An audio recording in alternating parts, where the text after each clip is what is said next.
এআইসিসির নির্দেশে হতবুদ্ধি বঙ্গ কংগ্রেস। দলের পর্যবেক্ষক গোলাম মীরের এক ফতোয়ায় দলের মধ্যেই প্রশ্ন উঠেছে। মোটামুটি 1 নভেম্বর বাংলায় ঘোষণা হতে পারে এসআইআর এর।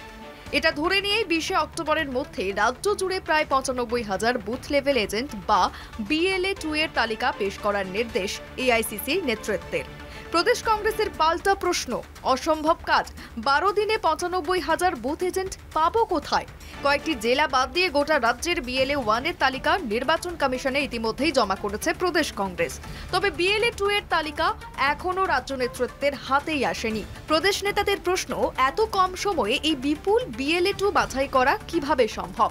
BLA নিয়ে ওয়ার্কশপে বুধবার দলের পর্যবেক্ষক গোলাম মীরের এই নির্দেশে ঘিরে উঠেছে একাধিক প্রশ্ন। 2016 থেকে প্রদেশ কংগ্রেস সিপিএম এর সঙ্গে জোট করে ভোটে লড়েছে। এর ফলে দল স্বনির্ভর হয়নি, বরং দলের কোমরই ভেঙে গিয়েছে। বুস্তরের কর্মী অমিল। 12 দিনের মধ্যে BLA-2 তালিকা দেওয়া কিভাবে সম্ভব? দীর্ঘদিন ধরেই জোট ছেড়ে একা লড়াইয়ের দাবি করা হয়, কিন্তু কখনোই দলের নিচুতলার কথা শোনা হয়নি।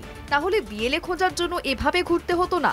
এই বিতর্ক সামনে আসতেই দলের পর্যবেক্ষক গোলাম মীর বলেছেন, বাস্তবটা মেনে নিয়ে নির্দিষ্ট লক্ষ্যে কাজ করতে হবে। সব না হোক, চেষ্টা করতে হবে যতটা সম্ভব বুথ এজেন্ট দেওয়া যায়। এআইসিসির এই কথা শোনার পরেও অনেকেই প্রশ্ন তুলছেন এত কম সময়ে BLA-2 তালিকা দেওয়ার নির্দেশ নিয়ে। এদিকে প্রদেশ কংগ্রেস সূত্রের দাবি, কংগ্রেসের সর্বভারতীয় সাধারণ সম্পাদক গোলাম মীর নাকি বুঝিয়ে গিয়েছেন। সংগঠন নিয়ে প্রদেশ কংগ্রেস নেতৃত্বের এই তৎপরতা এআইসিসির নজর কেড়েছে। কলকাতা টিভি।